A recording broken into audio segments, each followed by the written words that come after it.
Is recording now. Here we Perfect. go. Okay. I'm We teed are up and ready to go, Diana. Thank you. All set? Ready to go? ready to go. All right. Thank you. Hey, Diana, thank you so much for the introduction, and likewise on the friendship and the opportunity here in the pathway to talk about data centers. Oftentimes, I heard someone just as a caller came in, they were talking about, hearing about data centers in the news, and there's, whether you're on the, positive side, negative side of it, really doesn't matter from an infrastructural standpoint. Data centers are the future, and how we get online and how we see the path forward from a structural standpoint. So what I'm going to do here is I'm going to dive into kind of uncovering a lot of what we think about data centers, and I'm going to use a lot of terms here in this presentation. But I promise I got you. I got a glossary in the back with a link, and you can go and look up those terms. But as Diana mentioned, my name is Willis Freeman Jr. I go by Will. I'm with F5 Global Solutions. And this is not a technical deep dive. It's not a vendor pitch. This is a business and operations conversations about how data centers function at a functional scale, and specifically in the Atlanta metro ecosystem, where disciplined vendors can plug in. Data centers don't run on servers alone. They run on logistics, discipline, and trust. Logistics is not a cost center in the data center. Hey, It Will, is a control system. Willis, don't forget you have to tell me when to hit next. Yes, absolutely. I got you. Okay. Thank you for that. So logistics is a translation layer between capital investment and uptime. So you hear me mention about uptime in here, and I'll dive deeper into uptime as we get further down into the presentation. Data centers are capital intensive assets. Investors care about availability, life cycle costs, and risk. And logistics directly influences all three. Next slide.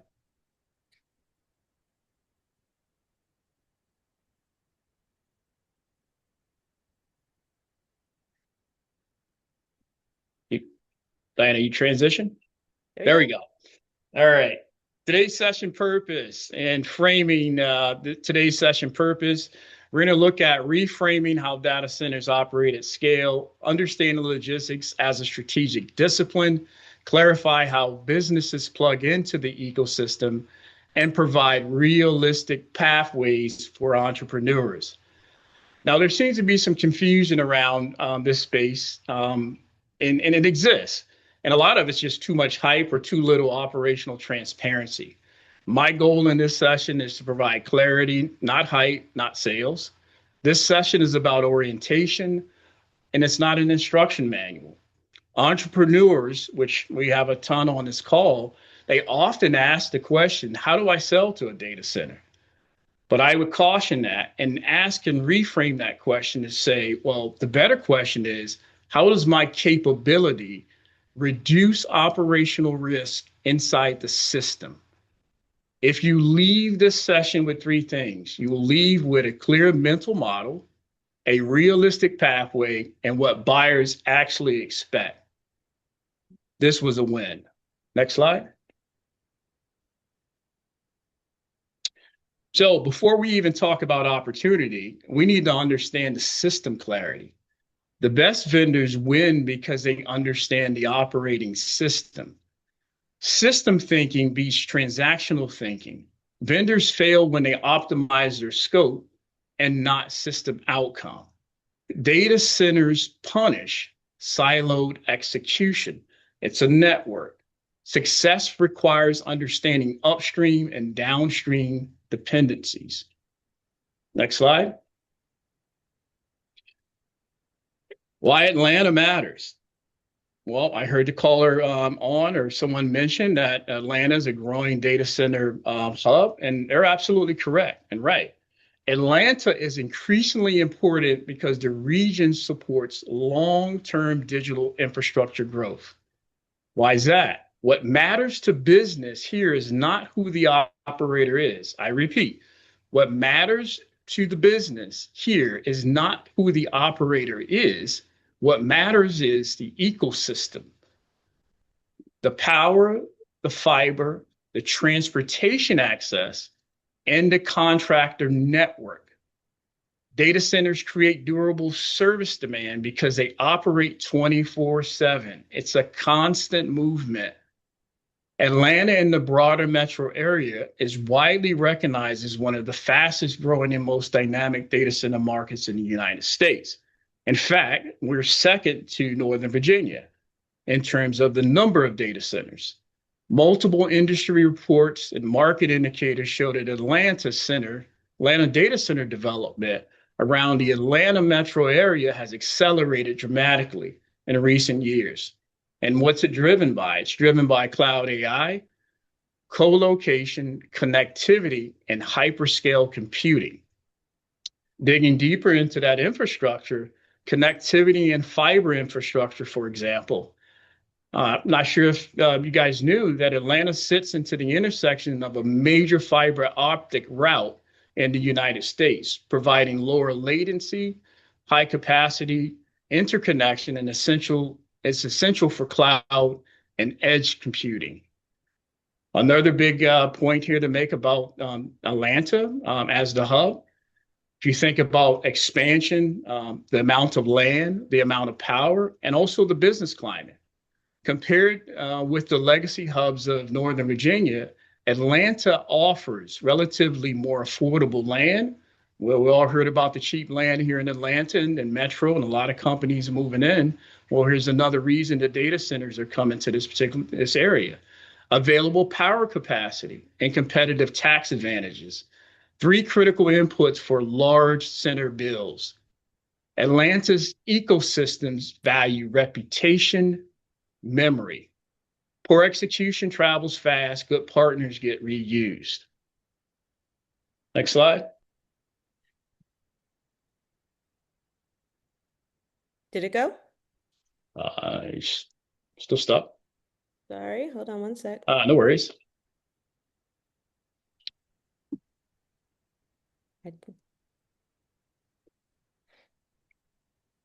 Sorry, I changed one thing on my screen and I lost control of my situation here.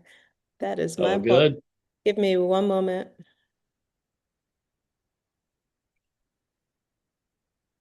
Maybe it's a perfect segue to ask the question, Diana, in terms of the number of data centers. So I would ask if you can put in the chat for me really quickly, how many data centers do you believe are here in the Atlanta metro area? You can place it in chat. Again, how many data centers do you think are in the Atlanta metro area?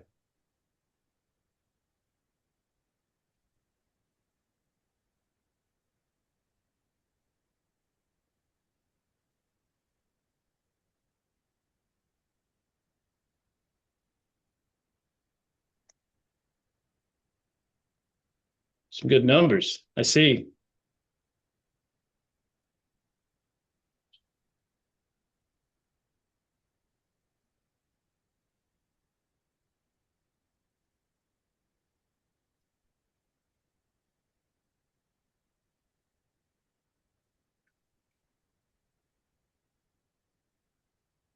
See 125. I see 100s of farms. Good guess. I like that. 175. Karen, 190.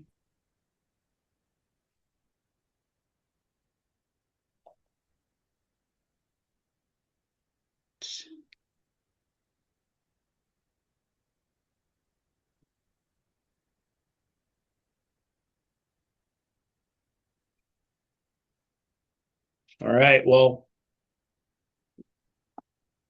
we're done here in terms of guesses. There we go. Reginald Smith, 190.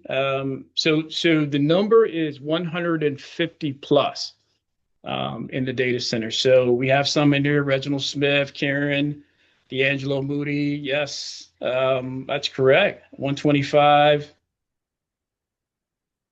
or 120, 150 plus in this area in the Atlanta metro. So we got the slide. We're going to talk about reframing the data center. The data center is a facility where reliability is the product. And understand this, you're not selling space, you're selling confidence. Think of the factory as power. Heat on, equipment running, maintenance always in motion. If the factory stops, the consequences is immediate and expensive. Operations never stop at a data center. So from a framework perspective, the data center is closer to an airport, Hartsfield-Jackson, the busiest airport in the world, never stops, always rotating. The data centers are closer to Hartsfield-Jackson than it is to an office building in terms of movement. Every decision is valued against three things: uptime risk, recovery speed, and compliance exposure. Next slide.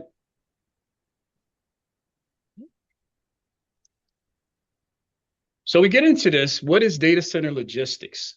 What is it? So we talk about risk management through movement and timing, right equipment, right condition, right moment, and direct influence on uptime.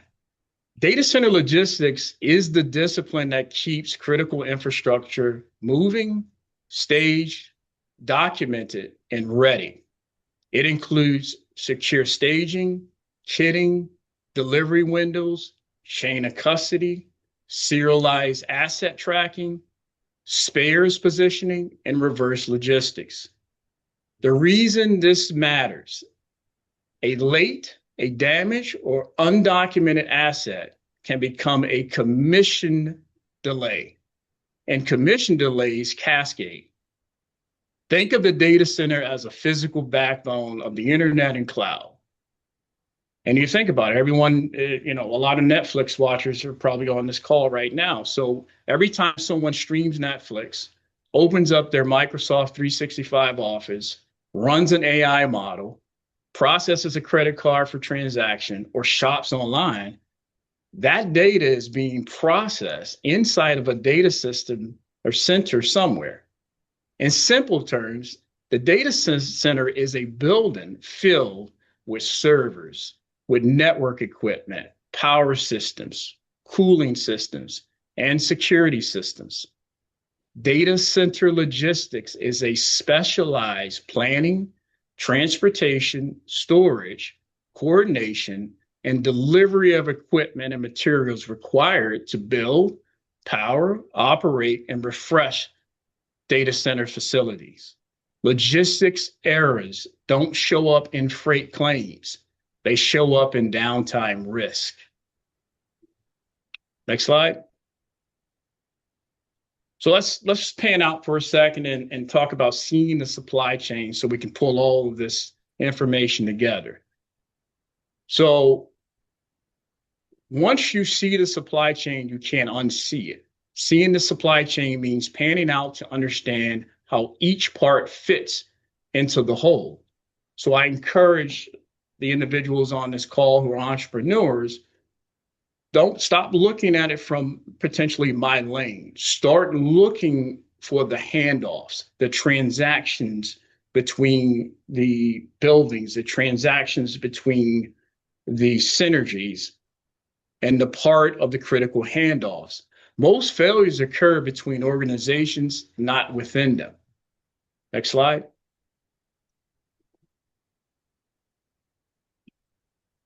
Good.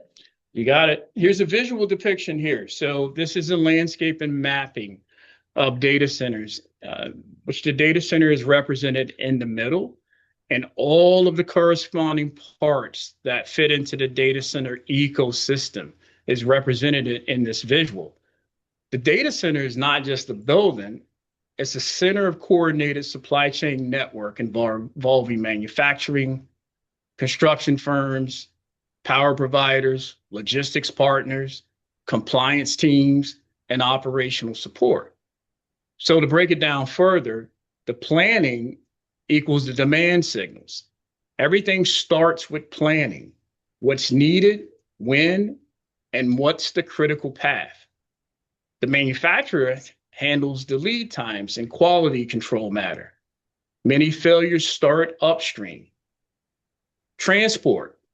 We're into transportation. Some of our members on the call today mentioned they were in the trucking companies. Transport equals special handling, secure movement, delivery appointment discipline. Also from a warehousing standpoint, this is where a lot of the vendor opportunities exist. It's in the kitting, the inspection, serialization, and damage prevention. Site receiving chain of custody, documentation. This is a controlled environment of documents. Documentation is currency. The documentation is not correct and accurate. That can lead to uptime risk. Installation commission readiness. That's right part, right time, right place. No missing kits, no mismatch. Operations, this is recurring work. Spares, positioning, RMA loops, refresh cycles. RMA, return material authorization. Next slide.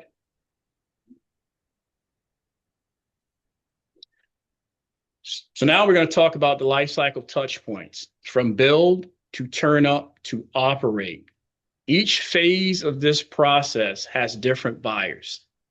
So think of build as a site preparation, structural layout, power infrastructure installation, cooling system installation, fiber network backbone integration. Logistics touch point in this particular area would include heavy equipment transportation to our transportation providers, individuals looking to get into this space. That's where they would come in on logistics touch point would be heavy equipment transportation. Who buys? The EPC firms, general contractors, and integrators. EPC, engineers, procurement, and contractors.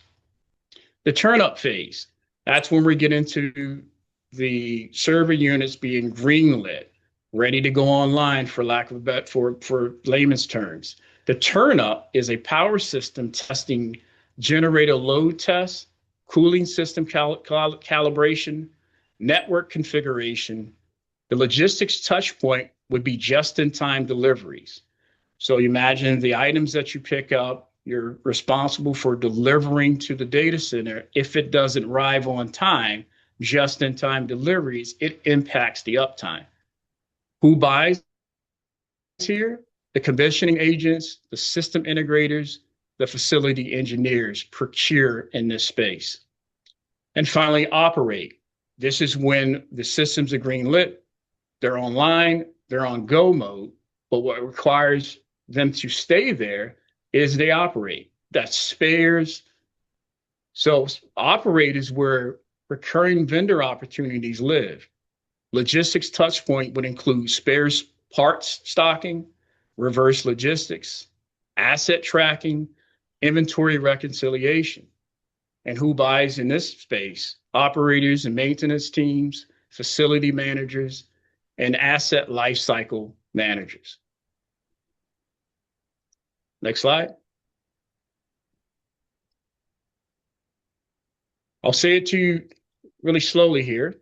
Uptime equals parts times process times timing times documentation. Logistics owns half the equation. Predictability beats speed. This is not a math formula. It's an operating framework that the data centers live by. It explains what keeps the data centers reliable. Parts equal availability, compatibility, process equals repeatability, controls, timing equals sequencing, windows, documentation equals auditability and traceability. Logistics heavily owns timing plus documentation. Operators must trust vendors who control variances. Next. Now we're going to talk about operating reality. Diana, you can move to the next slide. How large-scale data centers operate. Early and continuous planning goes into data center operation, dependency-driven critical paths, late failures are hardest to recover. In these environments, planning never stops. Critical path is about dependencies, power readiness, site access, install windows, compliance checks. Late discoveries are expensive because the buffer is gone. So you think of lead time from the time a product's picked up to the time it's delivered to the time it's green light. They're really on time deliveries just in time. So there is no buffer time in between those times.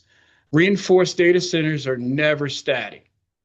Power, cooling, hardware, inventory, all cycle continuously. Maintenance equals recurring vendor opportunity. Maintenance isn't a phrase in the data center framework, it's the business. Operators prioritize visibility, communication, and early warnings. Speed is useless without predictability. Next. So we're going to get into and talk about operator-informed insights. The chain of custody is mandatory.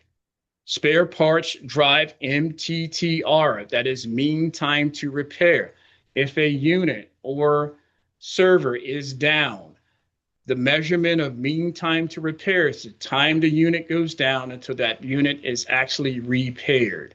So that's the average time between it's down and it's repaired. So that's mean time to repair, MTTR. Chain of custody. If the chain is broken, the trust is broken.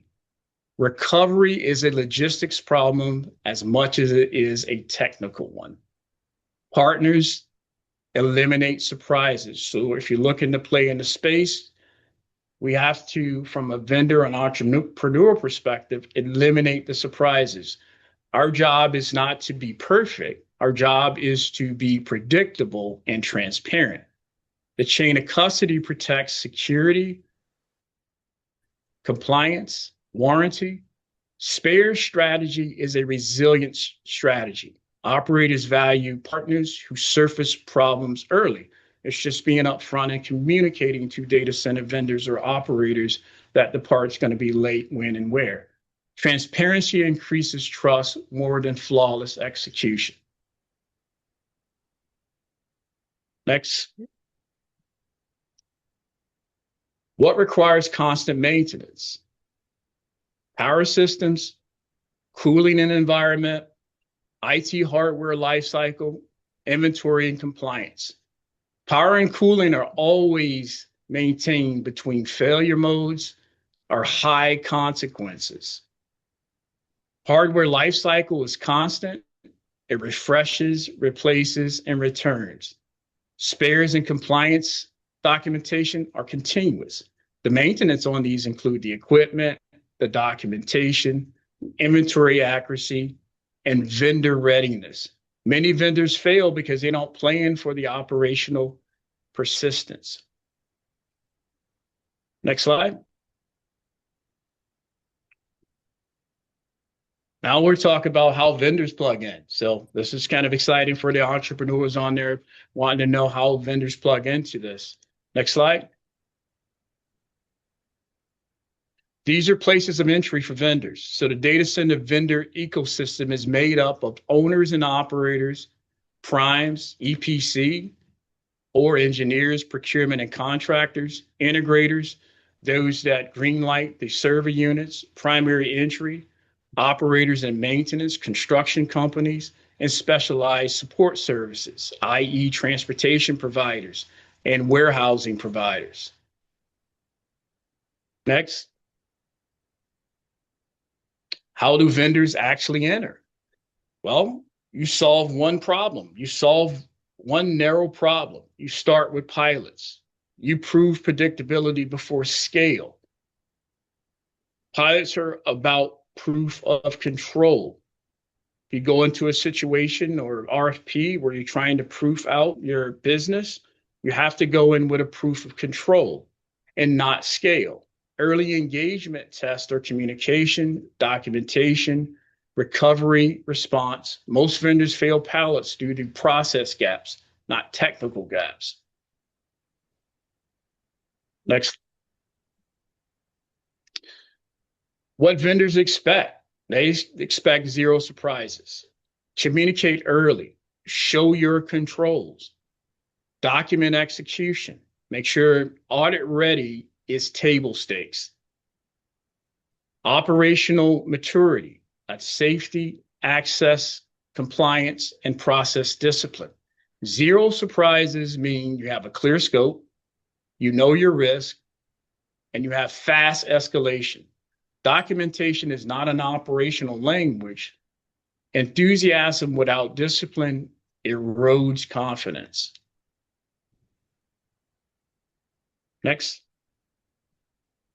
And for those looking to get networked into Atlanta, I mentioned earlier that Atlanta is a huge hub for data centers, second to Northern Virginia. And I would suspect in the coming future that Atlanta will surpass Northern Virginia. But here are some network groups here and around the Atlanta area.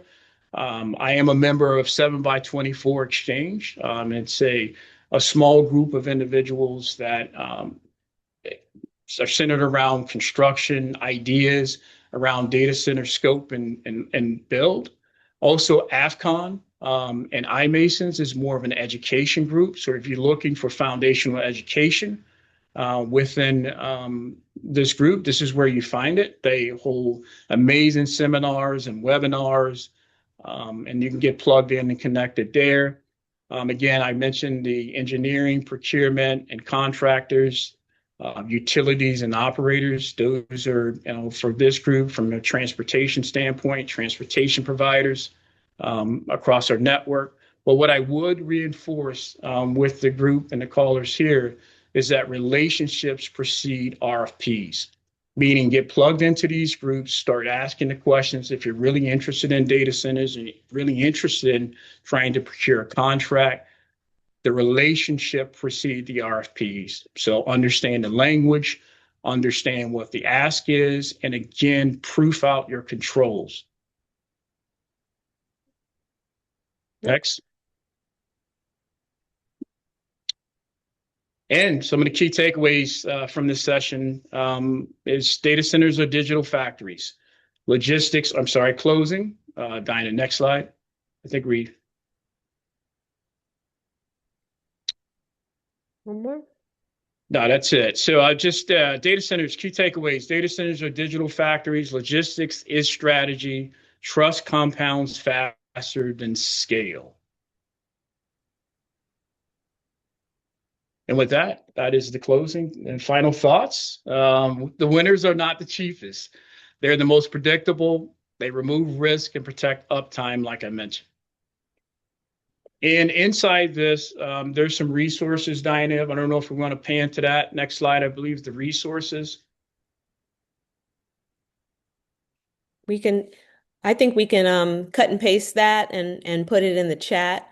First of all, that was amazing and thank you. And so if we can give Will a big round of applause, however you want to do it, is great.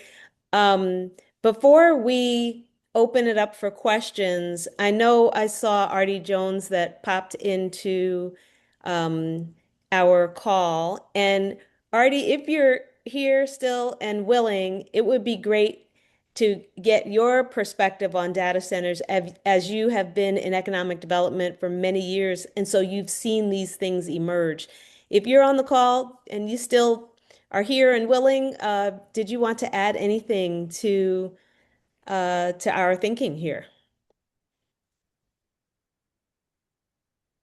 I'm putting you on the spot and I can't see everybody here. So if I don't hear anything, I'll assume we can't do it. Okay, that's all right. So questions. Who out there has a question for Will?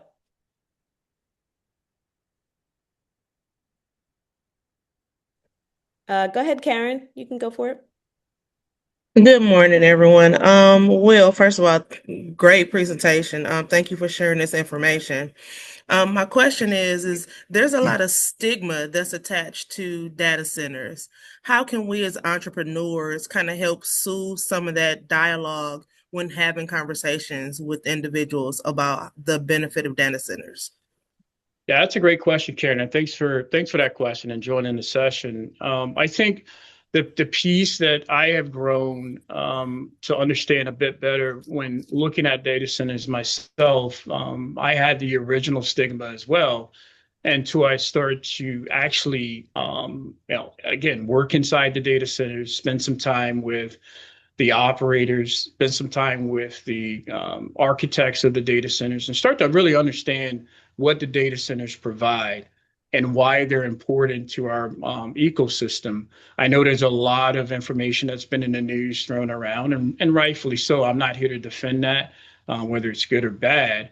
But I think if we all look at what's happening, not just here in the United States, but abroad, data centers are becoming the, I guess, for lack of better terms, the structural um, epicenter, if you will, for Mhm. online activity and connectivity. But I think to answer your question directly, it would be more or less through education, and then direct them to websites and places, or invite them to the ABC for events. I would say as well. Also, there are tons of data center events out there too, like I mentioned, in groups that we can get involved in to help understand. But I think to answer the question is more or less just around education. Thank you. Jessica, I see your hand up. You can go for it. Good afternoon, I think, or good morning still. Thank you for the amazing presentation. This was an eye opener for me in many Excellent. different ways. My question, from what I'm hearing from you, is that when it comes to data center operators, they are concerned really about reliability and predictability and transparency. That's what I'm taking away from your presentation.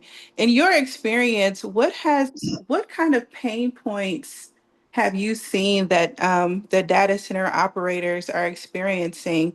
Like, if you could be specific, that would be great. Like, what materials, what processes, what specific issues do you see most often? Yeah, so that's a good question, and thanks for your question. I think what I've seen over my career, and again, having worked inside these operations, is the pain point and inability in some cases to protect uptime. So again, if a server unit goes down, so you imagine server unit has multiple components to include, wires, bolts, caster wheels. It's essentially server units on wheels. If that server unit cannot be set and integrated by the integrators or greenlit by the integrators, that's causing downtime. So the data centers in the way, and I don't want to get into real granular specifics here, the way they earn business through your Netflix and some of your others is by promising a amount of bandwidth so they can run their Netflix programs. So if you can't get on Netflix at a certain time because the server unit's down, because a delivery didn't happen, then that's millions and millions of dollars and millions of viewers that jeopardize that uptime. So I would say that is a huge pain point. So that's why it's critical when entrepreneurs go in to pitch to data centers that they can proof out how they can sustain reliability and build trust through the value or supply chain. Uh, Okay, thank you. Torre, sorry, Jessica. Torre Lawrence Mitchell. Yes, hi, good afternoon, everyone. Thank you for being with us here today, Willis. This is very informative. I want to definitely appreciate the ecosystem map that you gave us. It really shows us who the players are. I'm into real estate investing, and I am trying to better understand the needs of these data centers as they're coming to metropolitan areas. And I understand you stated, they're looking at areas that are closer to an airport or an infrastructure such as Atlanta, and has a lot of great partners here. However, wondering about that footprint, what's the typical footprint that most data centers are looking to build up in a community? And, I understand what needs to be around them, but I'm trying to understand that cubic feet that they're looking for as I begin to expand upon my business and in real estate investing for, with the potential of data centers coming to a market that I'm looking at. Yeah, I would say that's a good question, and thanks for your question. I would say think of the footprint in terms of a small shopping mall facility, right, or a small mall. So that square footage or cubic foot from a mall perspective is what typically data centers, and the data centers range differently too in terms of scope, right? So you can have data centers that range from a strip mall to a larger mall size or footprint. So they range from a size perspective, but they also are looking for a ton of real estate in the South Georgia area. I've been on several calls in the past week here, and they've been searching for real estate in that particular area. So if you do business in the South Georgia, of course, you've seen what's happened around the Douglasville County area currently, but they're looking to extend further out into South Georgia. There's a ton of real estate there. And I failed to mention that Augusta had 30 data centers too, sitting in Augusta as well, owned and operated by different companies there. Can I add a little bit to that? I mean, your first point was that there are a lot of different types of data centers. Tori, I've seen data centers in Philadelphia that are operating in a tall office building. There are some of the older generation data centers that have a smaller footprint. And then I know a developer who looks for 50 acres, starting at 50 acres, right? And so it really depends on the type of data center and the type of operator. But what I would advise is if there's a particular geographic area that you have targeted, that you make a visit to their economic development folks to see about the infrastructure capacity and the appetite for a data center in that community. And so what brings me to the Transportation Logistics Committee is that I'm a real estate professional as well and focus on industrial real estate. So that's my 2 cents on that. Thank you. I appreciate that, Diane. All right. Any other questions? I have a question. Oh. Go for it. Um, so what you mentioned Augusta, what other markets should we be paying attention to from like a high level? I know we got Northern Virginia and we have Atlanta Metro. What other markets are on the come up in this industry?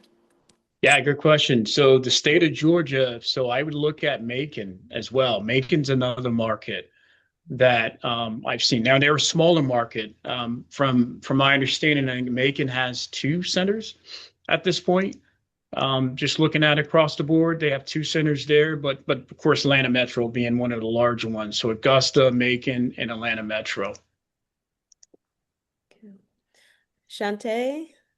Yes, hi. Can you hear me?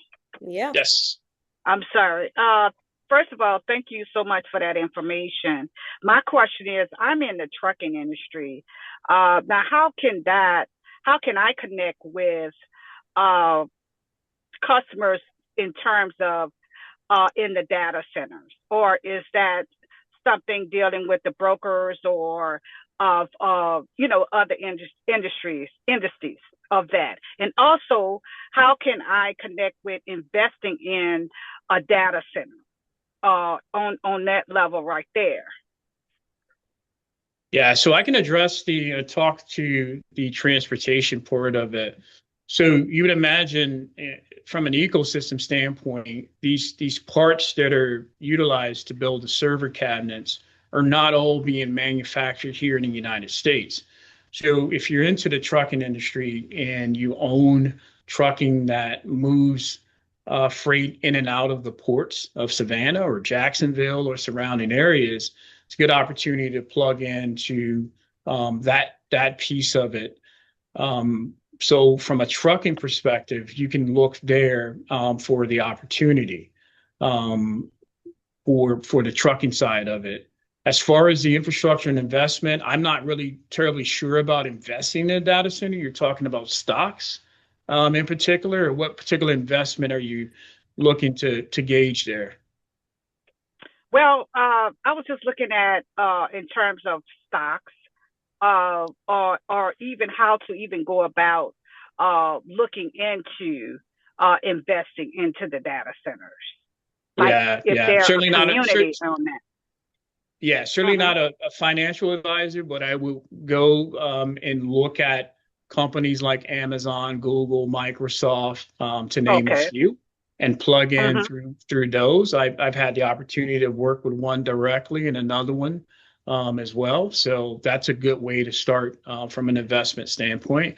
They're all into AI cloud, which is driving a lot of the growth within the data center at this point. Okay. Thank you. Absolutely.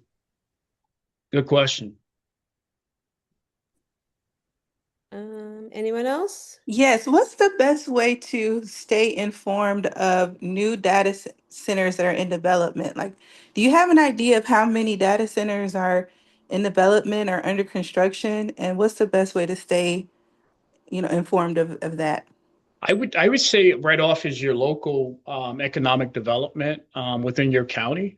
I think that's the best way to get the heads up on the news on what's coming to the areas. Also, again, you can tap into the large players like your Amazons, your Googles, and your Microsoft on their websites. You can go and they'll release some information, not a lot, because you can imagine if anyone's driven by a data center or seen a data center, they've seen the heavy security around it. So they're very, very protective of one, the structure, and also the information inside of it. So I would say your local development or your local economic um, community and within your county will be the first place I'd look. Do you, I'd also just add to that that because it's becoming such a hotbed ticket issue for communities that you look to your local municipality and maybe their government structures, see if they have any committees forming around data centers. There's a committee for everything under the sun, and I bet a lot Yeah. of communities are starting to develop committees that are investigating and thinking about these issues. It's a great getting involved politically at the local level, not running for office, but just getting involved with the conversations that are happening are a good idea generally. And so I bet you if you take your local community and see who's having conversations around data centers, that's a great place to get informed about your community, but they're probably also talking about what's going on around them in other communities as well. Excellent point. So I want to add that you talked, it was really eye-opening how many tentacles go into data centers. And it was a compelling point that this is 24/7 operation and think of it Mhm. more like an airport. I love those analogies. Um, but it made me think what's different from an airport are the number of people that are actually operating in them. And you've been inside these facilities with all that's going on. It doesn't require a whole lot of people inside of them, but it does require a lot of people on the outside. And so, can you speak to who gets employed in these places? And are those typically full-time folks that are employed by the operators, or are there vendor roles that are actually inside these locations? Yeah, certainly. That's a good question. It's a combination of both, right? Combination of vendor roles. There's a combination of full-time employees that work inside the buildings. And just to speak about my experience within the data centers, there were companies that employed full time. There were third party contract logistics companies that employed full time people inside the data centers. They can be anywhere from individuals that knew how to kit.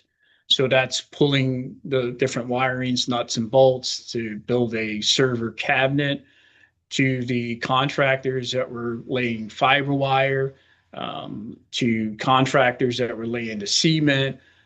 They were all. It's essentially a city within walls that employ a ton of different individuals from different layers and different types, from vendors to contractors to full-time employees.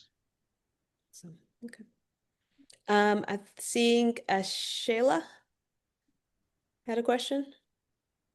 Yes. I had a question. I kind of have three questions now based on what you guys just said. Sure. Uh, so first, I have a friend who has her land listed to be a data center.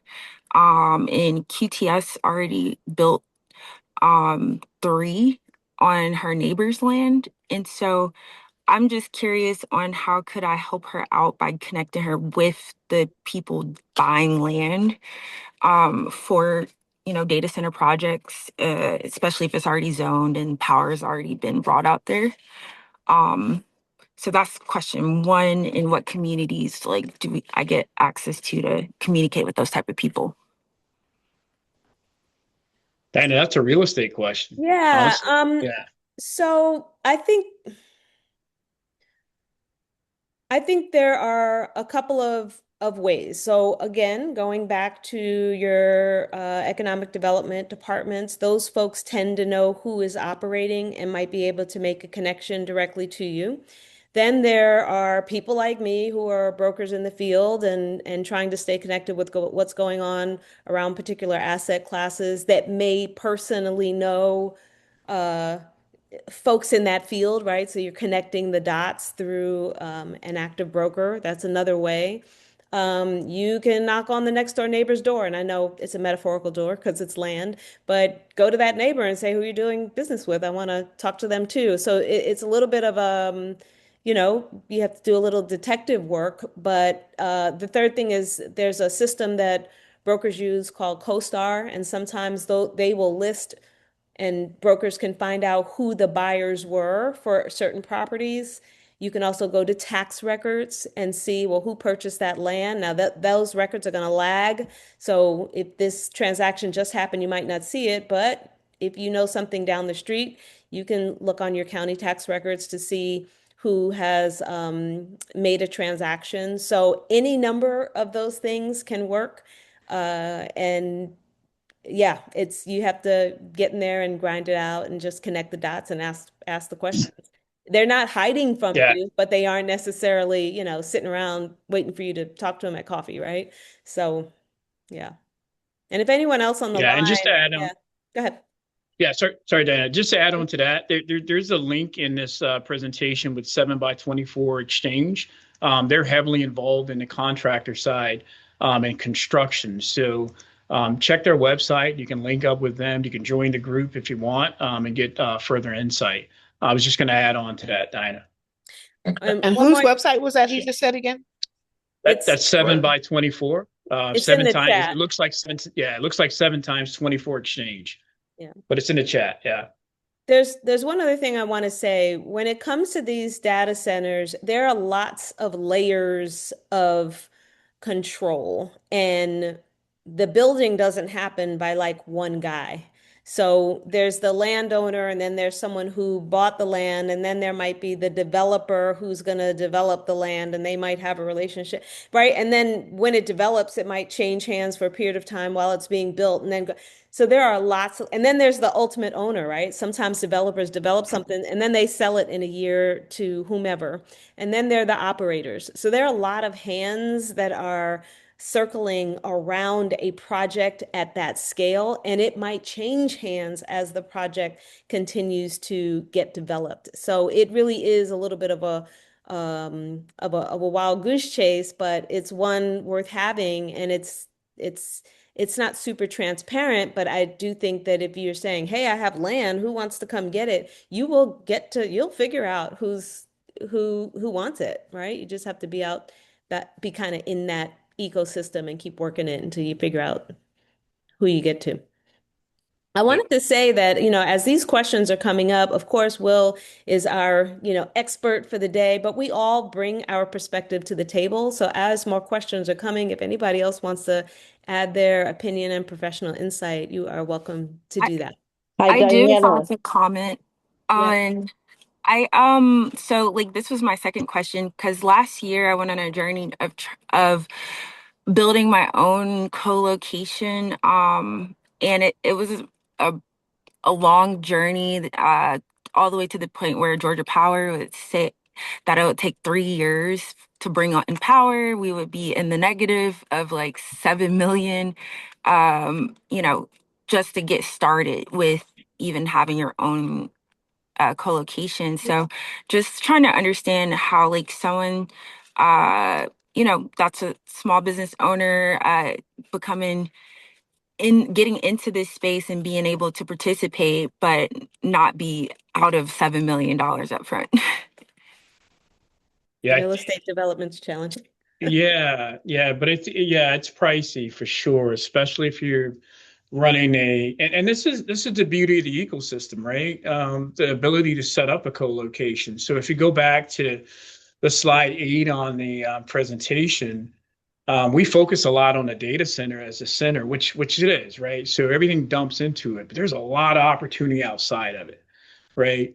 So if you can't get into a data center, focus on the aspects of what's happening on the outside of it, that keep the data center running. That's where I guess, the recurring dollar is, if that makes sense. But yeah, and the co-location, yeah, it's good that you're going after that. That's inspiring. I have Jalen and Michelle. Michelle, you go first. I've seen your hand up for a while, but you all just keep chiming in. We're at 12. But Will, if you're okay for a few more minutes, we can answer a few more. Yeah, we're good. Okay, Let's go. Michelle Okay, Douglas. Mhm. sure. I just wanted to jump in because I've been asked to go and speak at so far a HOA about data centers. So I work in the area of environmental justice. I'm a trainer, and so what I'm doing now is putting together a training for about data centers. The main concern is that most of the data centers that we're seeing here in the metro area are being clustered near in our disadvantaged communities, and that raises concern, of course. And what most of us don't understand is all of these little particulars that you all brought out today. Most of the time, residents aren't in these types of workshops, or they're not in these types of meetings. So it's been my responsibility over the years to do community trainings and break this down into palatable sizes so that they get to understand all of the pieces. Noise will be a factor, air quality, water. And the challenge with that is that we're already suffering with many of the health impacts from some of the other things. These are some of the same communities that we closed down our landfills years ago. And then we have some other things that are once we compact all of those, it really does have an impact on our communities. And now we're talking about bringing in more traffic. It Years ago, when I did my research, years ago, we've always had data centers. They just weren't in our communities. Like we're seeing gas stations at the corner of streets. We didn't have that before. So that brings in hazardous materials and then all of these other factors that are already having effects on our health. And so what do we do? How do we manage that? The first part to me is always comprehension. And how do we get people to understand things? We train them. We provide training. We provide all of these intricate all of this intricate information so that they can begin to break it down, and then they can actually ask their policymakers to make some safeguards around that. So that's one of the things I'm putting together a training. And Diane, I'll get back with you, because after sitting in that meeting and hearing the presentation from the company that is bringing a data center to the Conyers area, that's where I was invited out to. I saw the need, and there's some other things that are going out because I'm working on something now with the Flint River after a big spill that we had recently. So our communities are being inundated with so much right now until it's really causing some concern for our residents, and it's, I mean, understandable. Yeah. Well, I'm glad we are connecting the dots here, and I'm sure will be a great asset as you're developing your communications and presentation. I think we have one more time for Jalen Maddox. Your hand has been up for a bit. Hey, so far everything's been great so far. I love the insight. Just a quick question here. We are a, data center company in terms of being able to help companies in terms of just more of a brokerage space. So helping companies find the right co-location provider just based on their needs as a company. Then we also have a lot of experience in the background of helping companies migrate to the cloud or take a cloud, whether it's AWS or Azure, GCP, whatever the nature is, kind of like that hybrid approach. The challenge we've been having though is not necessarily connecting with partners, but just finding the right clients who need this service in the local Atlanta area and the local Atlanta market. Like we really strongly believe on partnering up with other firms because we know that this space is no one can do it all themselves. So it's perfectly fine with us. But it's just more so how can we get better at find the right clientele, and then if there's any services they need that we can't provide, that we can always provide that to a partner, and just have that ecosystem where it's we're all being able to help each other. So Yeah, Jillian, go ahead. before you answer, Will, I just want to remind everyone to put your contact information in the chat because we're about to close up. But to the point of your question, Jalen, there could be some folks here that might be able to help you. So as Will is answering, everyone, please do put your information in the chat. And if you can help out Jalen with partnerships, you can let him know there. Okay, go ahead, Will. Sorry. Yeah, no, I was gonna just tag on Jalen. What I found really, really insightful in terms of connectivity and networking, and we talk about the ecosystem, not just the buildings, but people in general. Again, the Atlanta networks that matter are that 7x24 exchange, AFCOM and iMasons. Again, I included links there. So I would highly encourage you to align yourself with those individuals, whatever you feel comfortable with, and whatever however your business aligns.